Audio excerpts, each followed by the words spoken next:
and counted them recently. Okay. At the Office of the Chief Medical Examiners, do you review every homicide? That was the policy, that the chief would get to review all homicides, all pediatric cases that were under the age of about 2 years, and then any case which the medical examiner could not determine the cause of death. Okay. And how many homicides did you review? Typically, the number of homicides in Maryland each year would vary between 500 and 600. So that would be the homicides alone. And then the other cases that added on to that would add an additional load of perhaps 50 to 100 cases. So in this capacity, in this case, are you associated with an organization called the Forensics Panel? Yes. Can you just generally describe what the Forensics Panel is? The Forensic Panel is a national organization that not evaluates, but looks at cases and does evaluations on cases in the forensic sciences, the medical sciences, and the behavioral sciences. So it's a forensic science organization that looks at those particular issues. What is your role with the Forensics Panel? I am a forensic pathology consultant. In terms of the Forensics Panel, what's unique about how that organization operates? So the Forensic Panel really started the process of peer review evaluations in order to ensure that the case was diligently evaluated, objectively evaluated, and was based in the known science. So that's the first thing, and it's peer review, and that has evolved over time. Then it's an organization which has many different disciplines recognized or that are recognized working within it. So it's a multidisciplinary team. So you have experts in all sorts of medical fields that can be assigned to the case depending on the nature of the case. It's an independent organization. Is it similar to what's called an M&M conference? A mortality and morbidity is what you're referring to. That is something very similar that happens in the average hospital when a patient may have something adverse happen to them, not necessarily fatal, that's the morbidity part, or it is fatal, mortality. And in those circumstances, physicians will present in a closed environment all of the materials and their evaluation, and the general physician population that have gone to that conference can sit down and critique it, evaluate it, and it's an opportunity for self-evaluation, learning for people, and quality assurance for the hospital program. Yes, it's similar. How did you end up working within the Forensic Panel, and when? About 15 years ago, I was approached by the Forensic Panel, and they indicated that another forensic pathologist had recommended me as somebody who might well fit their program. And so within the panel there, you described it as a multidisciplinary approach. How does that function? So, depending on the nature of the case, the Forensic Panel will assign individuals that have skills in areas that the case apparently needs from an evaluation process. So, and you're compensated for your time? I am. And your hourly rate? It's $350 an hour. You at some point became involved in this case, State of Minnesota versus Derek Chauvin? I did. And how did you become involved in this case? The Forensic Panel, I was approached and asked to become part of it, and I felt that this was such a complex and difficult case that this would better fit working through the Forensic Panel than trying to handle this case independently. So I referred this case to the Forensic Panel. And you were approached by me, correct? I believe that was the first conversation I had, yes. It was a while back. And you referred me to the Forensics Panel? That's my recollection, yes. Now, in terms of this particular case, how many of these peer reviewers were ultimately involved? There were 13 peer reviewers across multiple disciplines that were involved in this case. How is it useful for you to have those peer reviewers involved? Well, several of the peer reviewers, I believe 7, are forensic pathologists, so my direct colleagues with the same training and skill set that you would expect a good forensic pathologist to have. There were additional individuals in behavioral health, pulmonary pulmonologists, emergency room physicians, toxicologists that were present as part of the evaluation team, because they have the detailed knowledge in those other areas that really helps critique any opinions that I may form and provide their expertise in ensuring that everything was looked at and that any opinion that is expressed is based in science. What's the process that you apply in approaching a case such as this? So the primary reviewer in a case like that will be provided all of the available information that has been given to the forensic panel. They will go through that material, study it, evaluate it, and then the peer reviewers are given a similar but sometimes slightly less onerous package of materials, but they are given similar materials. They will go through it, and then I would, in this case, as I did in this case, I've been a review pathologist on several, and in this case I was the primary.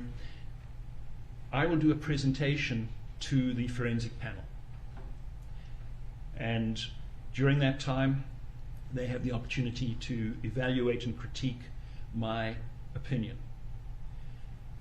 Based on that, if there's additional information that is necessary in order to help refine the opinions, that request can go back to the forensic panel and through to whichever attorney, whether it be a prosecutor or a defense attorney, a plaintiff's attorney or a defense attorney.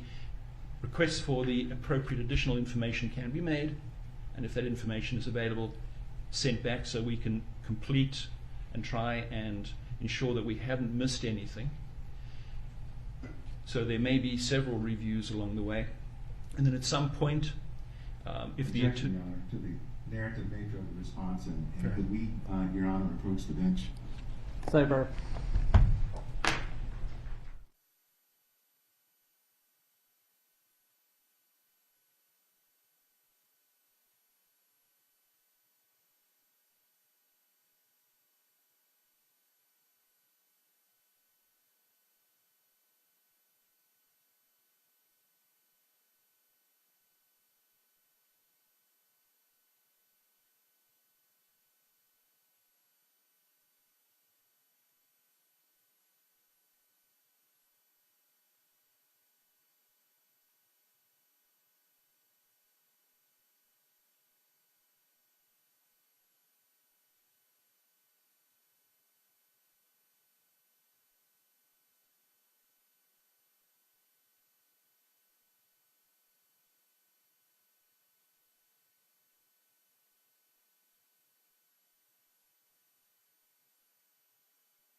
Yeah, not sure whose that is. All right. Dr. Fowler, are you familiar with NAME? Yes, I am. And what is NAME? NAME is the National Association of Medical Examiners. And are you a member of NAME? I am. Have you held any leadership positions in that organization? I have, yes. Can you, well, let me ask you this. Does NAME have an inspection and accreditation process? Yes, it does. Or committee, I should say. Yes, it has a committee which does that particular task for the organization. What is the responsibility of the inspection and accreditation committee? To evaluate medical examiner and coroner officers.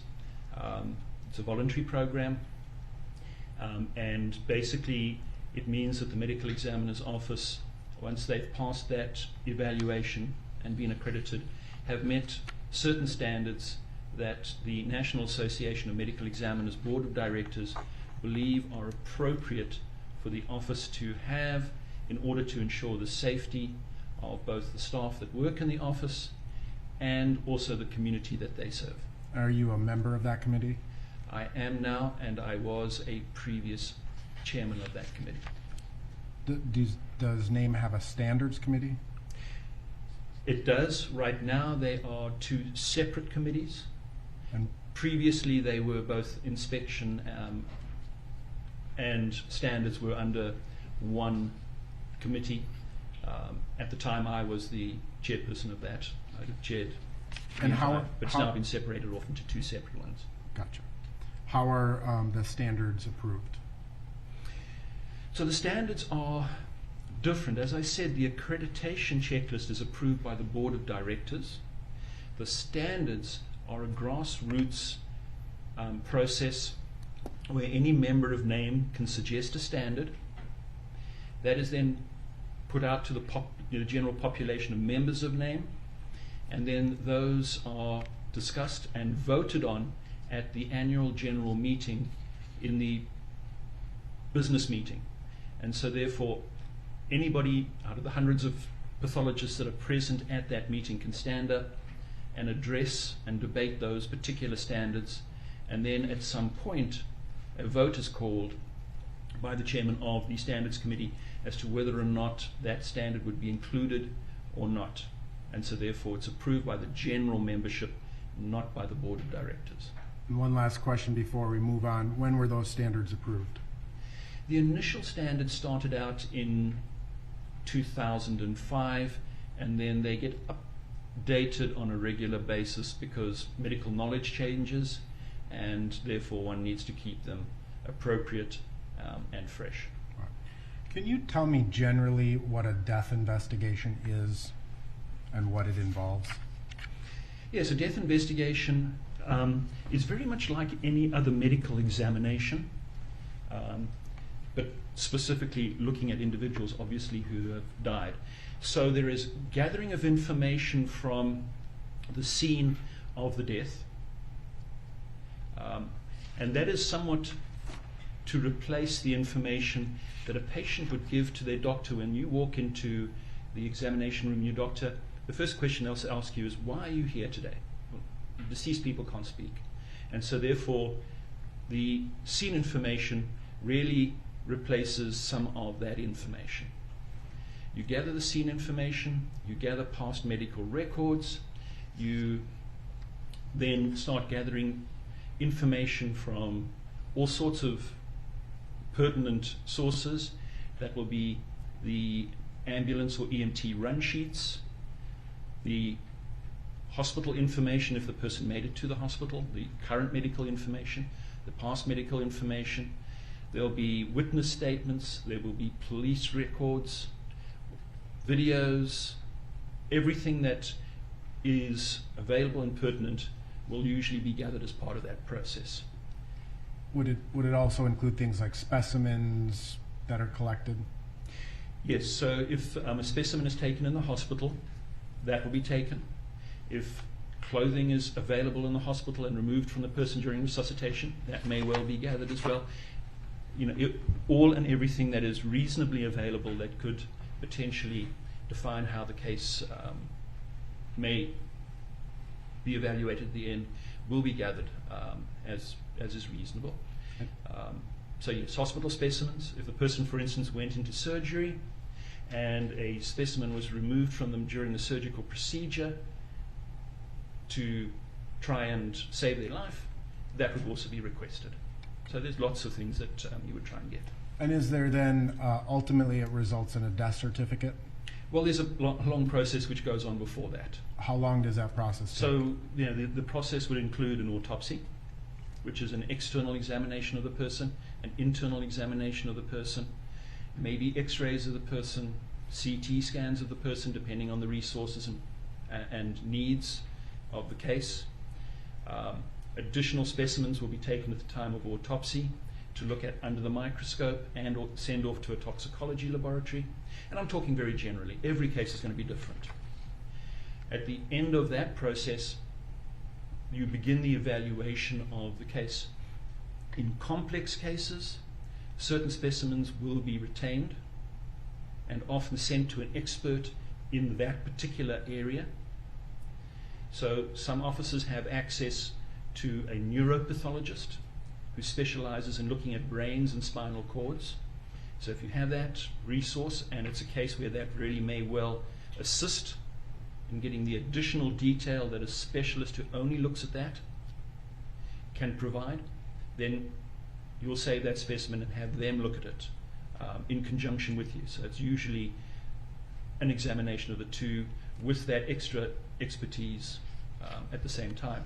Are there other factors or other processes that occur? Yes, and you know, some offices have access to cardiac pathologists. The Maryland office does, and so in many of these complex cases, the heart would be retained and examined by a cardiac pathologist. And you have, in fairness, a general forensic pathologist has a substantial body of knowledge and is very good at identifying most things, but there are cases when somebody who only looks at that one organ is going to have a better eye for detail in that particular area. And so you can do that. Not all officers have access to those resources, but if you have, that's a good thing. So those all add time to waiting for those examinations to be done and the results to be sent back so they can be put into the evaluation matrix and the jigsaw puzzle of all of the information that you're trying to include, as well as the toxicology results, which take a while to come back, the microscopic examination, which the pathologist will do themselves. It takes a while for the glass slides. So some cases can take 2 to 3 months. And NAME actually has a requirement that you should complete 90% of your cases within 90 days. Otherwise, you cannot be accredited. They prefer you to do it within 60 days, but 90% of cases should be completed within 90 days. And that's 3 months. And the 10% of cases that aren't completed with it are going to be very complex cases. Often the deaths in custody and the pediatric sudden deaths are the ones that fall into that 10%. So they often go out even further as you gather all of that information. Thank you. So can you explain what the death certificate is? Ultimately, a death certificate is issued, right? Correct. And can you explain what the death certificate is? So the death certificate is a document that is produced by a physician. The greater majority of them are signed out by physicians within the hospital or nursing home, etc., when people die of natural deaths. Medical examiners are usually exposed to about 25% of deaths within their jurisdiction. So the death certificate is a certification that the person has died, and within a reasonable degree of medical certainty, the certifying physician believes that whatever is on the cause of death line is the cause of death within a reasonable degree of medical certainty. So let me ask you, in terms of this particular case, you've reviewed a substantial amount of information. Yes. Can you just briefly describe the information you've reviewed in this case? Gosh, it goes on for several pages, but there are past medical records. the records that occurred in the hospital at or about the time that the attempted resuscitation of Mr. Floyd occurred. There are ambulance records, there are police records, there's toxicology information. There are multiple videos from multiple sources, both body-worn cameras, surveillance videos from stores, and other facilities in that area. There was video material from observers that is available. There's the toxicological data, there's the autopsy information, the autopsy photographs, the microscopic examination. It goes on and on and on. There is a substantial amount of information on this case. And before we kind of get back to the death certificate in this particular case, upon your review and based upon your training and education, your experience as a forensic pathologist, have you formed opinions in this case to a reasonable degree of medical certainty? Yes. We'll come back to those shortly. So in terms of the death certificate, are there two parts to that? Yes. And can you explain those two parts? So the first part is what the physician believes to be the cause of death. So that is something that you will put what we call part one. That's what the CDC refers to it. The death certification process is one which is controlled and governed by the CDC, although each state will have a slightly different format to their death certificate and the way they do things. The guidelines that are put out there by the CDC for completion of death certification are certainly ones that are national. So what's the first part of the death certification according to the CDC? Well, the first part is the primary cause of death. Right. And what's the second part per the CDC? Other significant conditions contributing to death, but not directly related to what's in part one. Now, I am going to like to show Exhibit 193, which is already in evidence. You see that in front of you and ask to publish.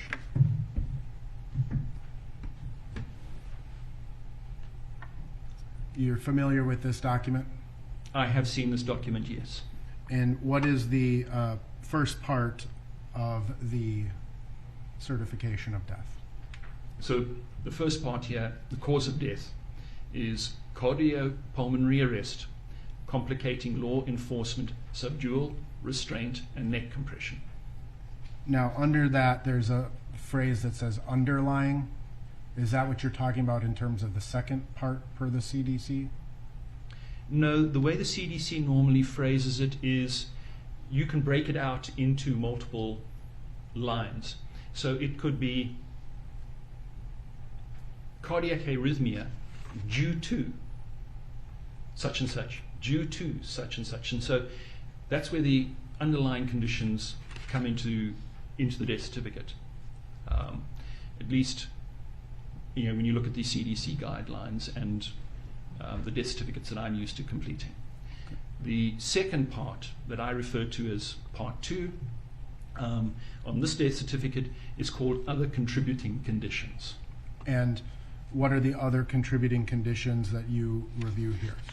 And so on this particular death certificate, the certification says that atherosclerotic and hypertensive heart disease, fentanyl intoxication, and recent methamphetamine use are considered contributing conditions. So this was prepared by Dr. Baker, correct? Yes, that is my understanding, that he was the individual who certified this case. So in terms of Dr. Baker's analysis of this case, how did the heart and drugs contribute to the cause of death? They were significant, or they contributed to Mr. Floyd having a sudden cardiac arrest, in my opinion. That's how I would read it. Okay. So I'm going to take this down. If we could unpublish, sorry. Doctor, did you prepare a PowerPoint presentation to walk through your opinions in this case? Yes.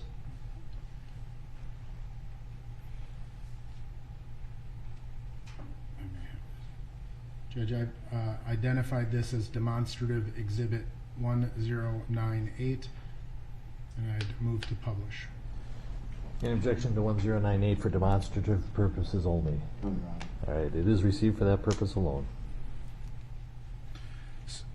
So before we begin, Doctor, can you summarize briefly what your opinions are in this case? Yes. So in my opinion, Mr. Floyd had a sudden cardiac arrhythmia or cardiac arrhythmia due to his atherosclerotic and hypertensive heart disease, or you can write that down multiple different ways, during his restraint and subdual by the police, or restraint by the police. And then his significant contributory conditions would be, since I've already put the heart disease in part 1, he would have the toxicology, the fentanyl and methamphetamine. There is exposure to a vehicle exhaust, so potentially carbon monoxide poisoning, or at least an effect from increased carbon monoxide in his bloodstream, and paraganglionoma, or the other natural disease process that he has. So all of those combined to cause Mr. Floyd's death. All right. So let's walk through each of these, if we could, starting with the opinions of Dr. Baker as far as the cardiopulmonary arrest. Before we do that, if we could publish the exhibit, Your Honor.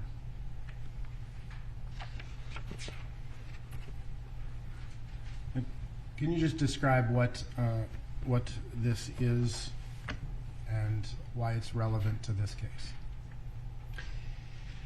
So this is a document that is produced as a guide for medical examiners to use when certifying the death, and specifically the manner of death. What is the manner of death?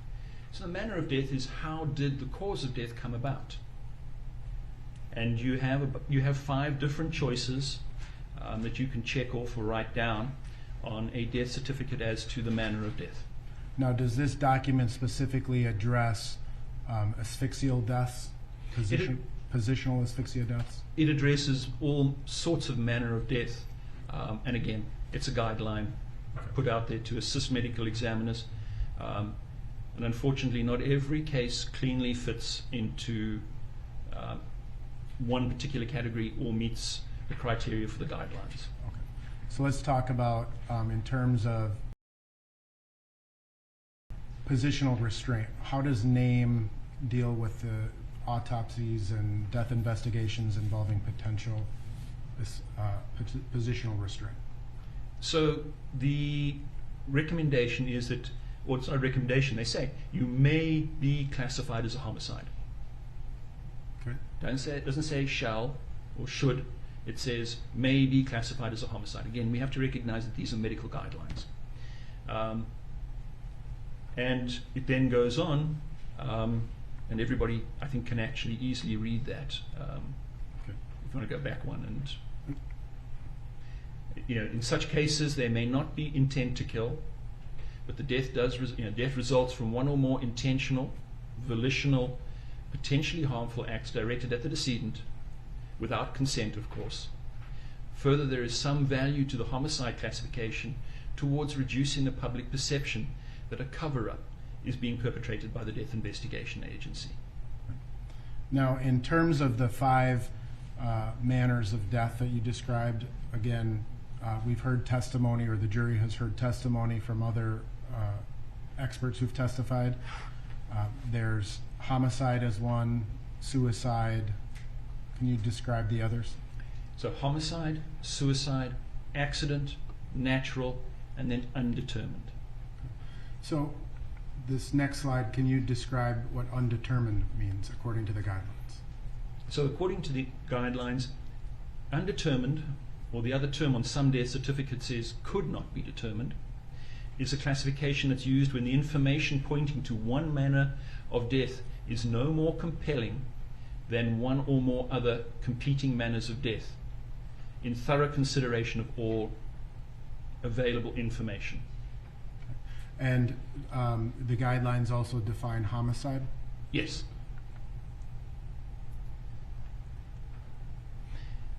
And again, homicide occurs when a death results from a volitional act, in other words, an act a person did, committed by another person to cause fear, harm, or death.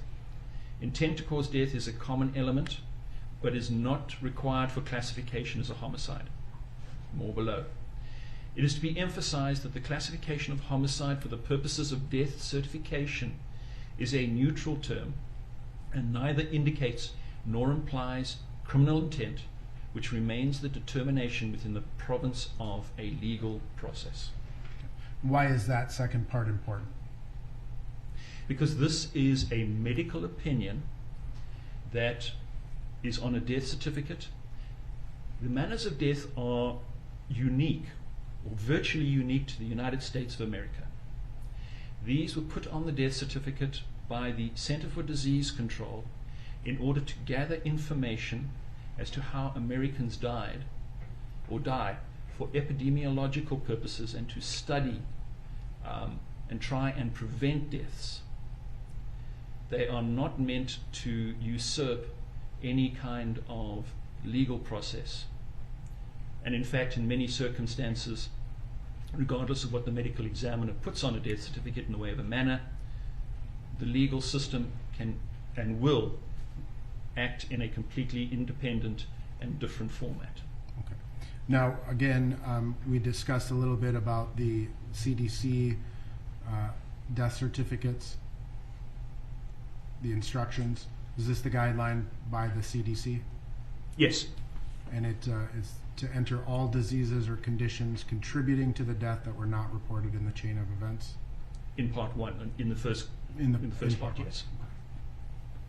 Now, back to, and if we could take this down for a moment, Your Honor. So with respect to Dr. Baker's autopsy, I just want to talk a little bit about the cardiopulmonary arrest that he references. What are the findings that were relevant to your analysis in this particular case? There are substantial pertinent negatives in this particular case that drove my opinion. What about the size of the heart? So there are, again, certain pertinent positive issues. Mr. Floyd's heart was enlarged. There are multiple methods and studies that have been done on the size of the heart in the United States. There's one study out of the medical examiner's office in San Antonio, Dr. Molina and De Mayo, where they took a series of individuals who died suddenly with trauma and hopefully eliminated, as part of that process, natural disease that might have caused alterations in the heart size. Excuse me, doctor, did you prepare a slide relevant to this, and if we could publish Yes, it? I did. Okay. So the Molina study you were referencing? Right. So in their study, they found that 95% of males had a heart weight of between 233 and 383 grams. Anybody outside of those limits, and you would expect about 2.5% to be lower and 2.5% to be higher. That's the 95% certainty on either side of the mean. And so that is what they proposed as being the reference range for adult males. Now, how about the Mayo study? So the Mayo study is one where you can go in and calculate the weight based on the size of the individual, which is potentially more accurate, because you don't really want to take 130 pound, 5'5" male and say, and plug them into a particular range. You'd expect their heart to be smaller, as most of their organs would be smaller. And Mr. Floyd was a very tall, robust-looking individual. So I would expect him to have a larger heart. And so the type of study, such as the Mayo Study, where they put in the sex of the individual, male, the height and the weight, and then come out with, as part of that calculation, accounting for that, the 95th inclusion rate would top out at 510 grams in this circumstance. So Mr. Floyd's heart weight at 540 is outside this range. I will tell you, there are multiple studies. There's another one out of Chicago and Northwestern University, which has even broader range and would indicate that Mr. Floyd was within the 95 centile, but still right up at the very top end of normal. Bottom line is, he has an enlarged heart. Okay, if we could unpublish this, Your Honor. So in terms of, that's what you ultimately kind of see as relevant evidence here is that Mr. Floyd had an enlarged heart. Yes. How does the size of the heart affect the blood supply, nutrients, oxygen, things of that nature? The heart is a muscle, and it's dependent on the supply of oxygen, glucose, and other important nutrients to function. When a heart or any other muscle grows in size, its consumption of those vital components increases. So Mr. Floyd's heart would have twice the need of those nutrients compared to a 260 gram heart or 270 gram heart, which would be halfway. It would be right in the middle of the Molina study criteria, because there's just twice as much heart muscle to support, and each of those cells is bigger and requires more oxygen. So it's kind of like the law of supply and demand, right? Correct. All right. What happens to a person when they experience like a lack of supply, so to speak? So like every other organ, the heart has certain reserves of energy built in. The typical amount of reserve in our brains is enough for us to maintain consciousness for about 10 to 15 seconds. And that is the organ which is most sensitive to constant supply. The heart or the brain? No, the brain. The heart is the next.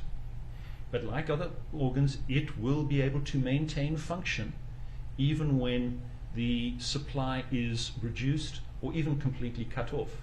But at some point, you do have to resupply, because those reserves are, when the heart is being exerted, are being used.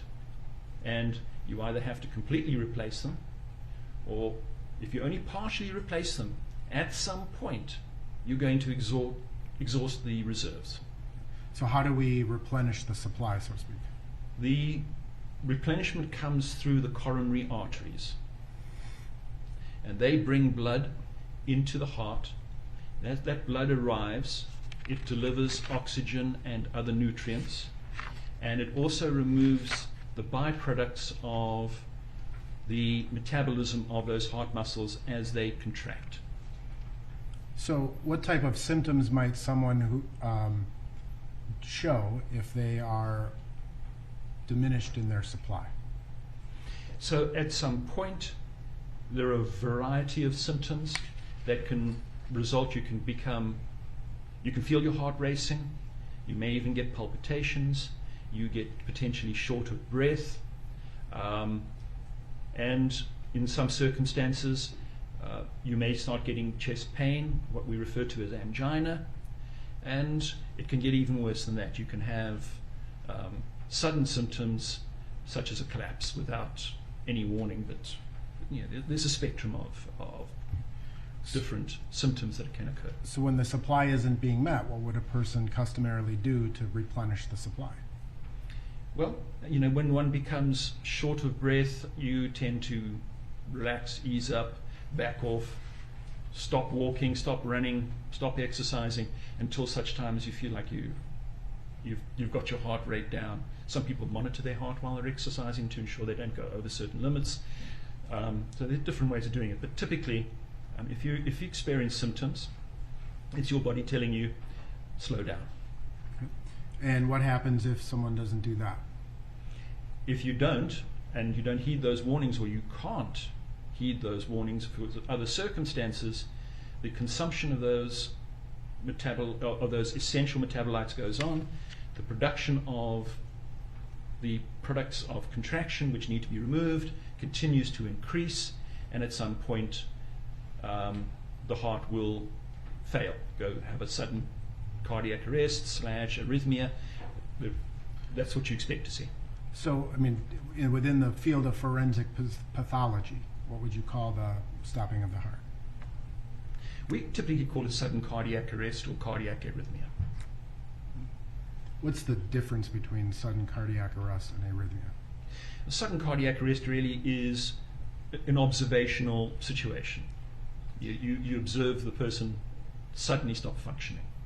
And usually the background process is an arrhythmia of some sort. Okay. Often starting out as a relatively benign arrhythmia and then progressing into a more malignant arrhythmia, which then decreases the function of the heart and eventually the heart fails. Okay. So what types of things might cause a heart to be bigger like Mr. Floyd's? The commonest one in the United States, which is part of the developing world, is hypertension, what we would call essential hypertension. It just happens. And based on what you reviewed, did you determine whether Mr. Floyd had hypertension?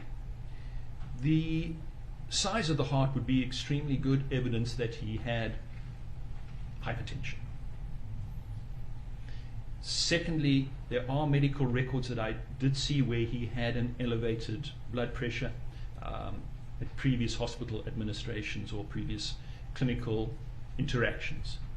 So yes, there's evidence that he had that. And then there was something else found at autopsy, a tumor that is sometimes associated with hypertension as well in certain people. That's a paraganglioma? Paraganglionoma, yes. Anoma, sorry.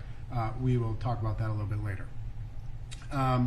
So just kind of generally, can you describe the major blood vessels of the heart? Yes.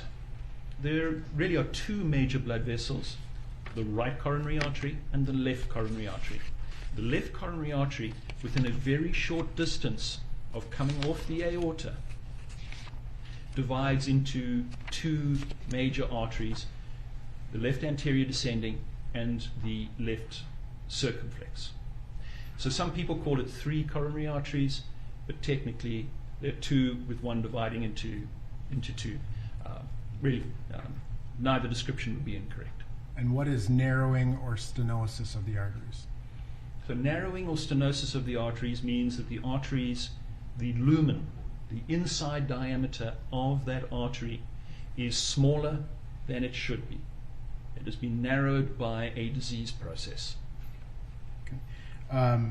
How does long-term drug use affect narrowing of the arteries?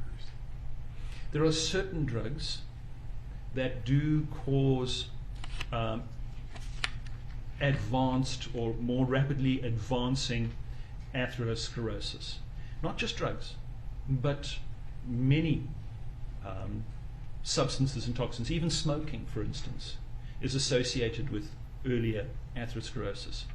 And certain drugs and other drugs, substances, can be added onto that particular dose. So even urban pollution has a risk of advancing heart disease.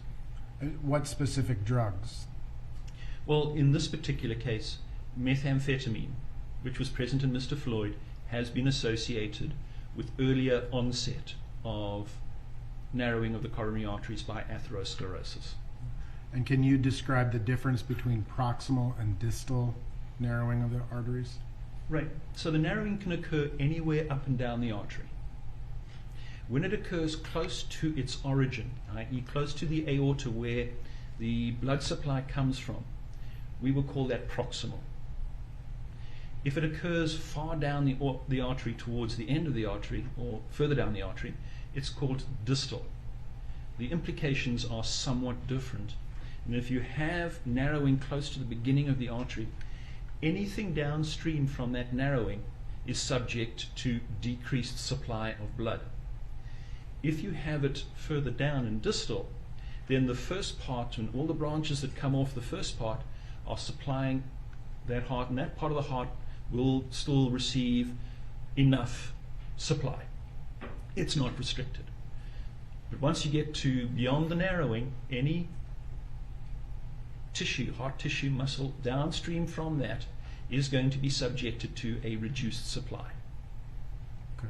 And so in this particular case, he had significant narrowing of all of his coronary arteries close to their origin, which really is consistent with all of his heart, unfortunately, being subjected to reduced supply, not just a portion of his heart, but the entire heart. Is there a certain amount of narrowing that forensic pathologists consider to be enough to cause sudden death? So the typical conventional number that forensic pathologists use is between 70 and 75% narrowing is a risk factor for sudden cardiac death. Can you survive with greater than 75% narrowing? Oh, absolutely. I have seen many, many cases where it can be 90, 95%. Again, it depends where on the artery it is. So a proximal narrowing is more dangerous than a distal narrowing because only part of the heart. And in this particular case, we know Mr. Floyd had 90% narrowing, so he was walking around with 90% stenosis beyond the 75, and that was not affecting him as part of his daily activities.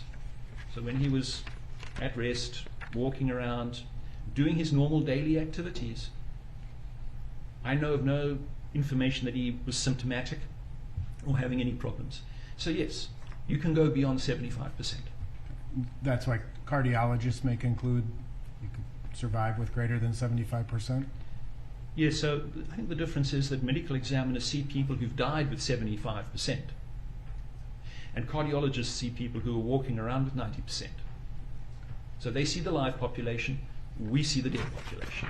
And so we probably end up with different standards based on, unfortunately, that's what we see.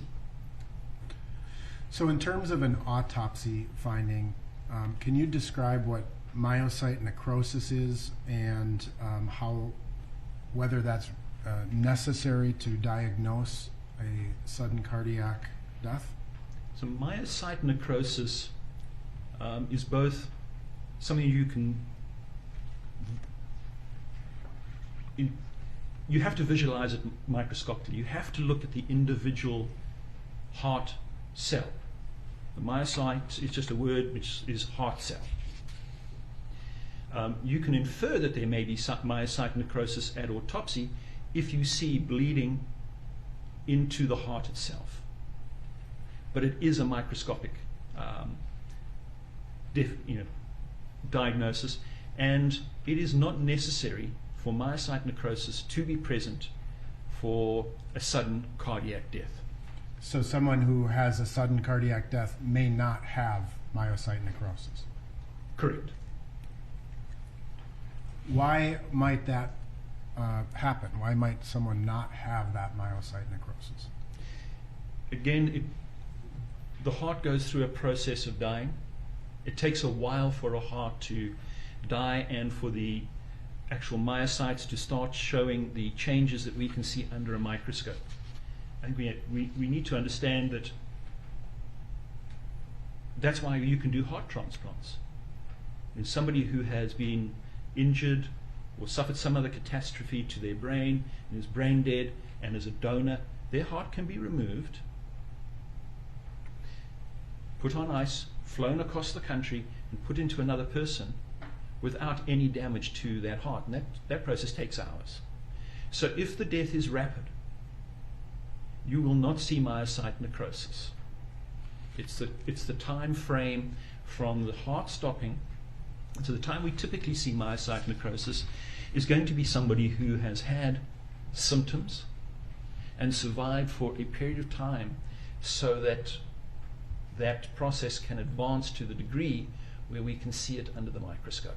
Okay. Now, you've kind of talked about sudden cardiac events. Let's talk about the arrhythmia. Can you describe what is called the conduction system of the heart? The conduction system of the heart is a very important part of the orderly contraction of our heart. We have two chambers which receive blood from the body, the atria, and then we have two bigger, very muscular chambers, the ventricles, that pump blood under high pressure to the body. And so the way the heart works is it's a two-chamber on each side. The one side supplying the lungs and the other side supplying the body, where the atria contract and push blood into the ventricles to fill them up. And then the ventricles contract to push blood to the body. The ventricles are very powerful, and there's a valve in between them to stop the blood flowing back. So what you need is an orderly contraction process where the atria contract first, followed by the ventricles. This is coordinated by the conduction system. And we have in the heart what is known as the cardiac pacemaker. It's a generic term, but it's the little piece of modified heart muscle that actually has almost nerve-like function. Does that have a name? Sorry. It's called the sinoatrial node. And that generates the initial activity which causes the atria to start contracting, and between it and another node which is at the junction of the atria and the ventricles, called the atrioventricular node, there is a little bundle of modified heart muscles that conduct that down, and then there are further modified heart muscles that go down to spread the impulse, the electrical impulse, to the heart to cause it to contract. What are those called? That's, it's the bundle of His, Purkinje fibers, etc. They will have medical terminology, but basically it's modified heart muscle cells. So what that does is the sinoatrial node fires, and the impulse is conducted down the fibers to the AV node. At that time, the atria contract, forcing blood into. At the time that the impulse arrives at the ventricles, that node then fires shortly after the atria, and the heart contracts and sends the blood on its way. So you get this orderly double beat to the heart.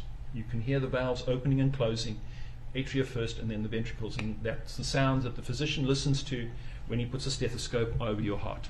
That's like the blood pressure? Sorry? Is that blood pressure? Or? So the blood pressure is actually generated by the contraction of the ventricles. That's the essential output of the heart, is directly related to the volume and the pressure of blood that is pushed out of the heart. Okay. So what happens if this conduction system gets impaired? Then you don't have orderly contraction of the heart. And so if they fire at the wrong time, then if you had the atria and ventricles firing at the same time, you would move no blood. The ventricles are very powerful. They slam that valve shut. The atria fire at the same time. They can't force blood past it, and so you've got no flow to fill the ventricles. And is that an arrhythmia? That's an arrhythmia.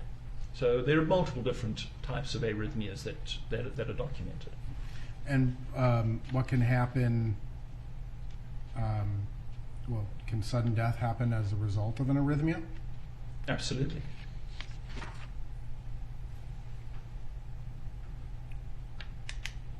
So which artery supplies that pacemaker, the SA node that you described?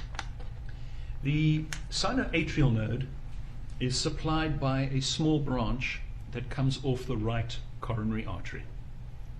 And did you review, again, the autopsy and observe findings relevant to Mr. Floyd's right coronary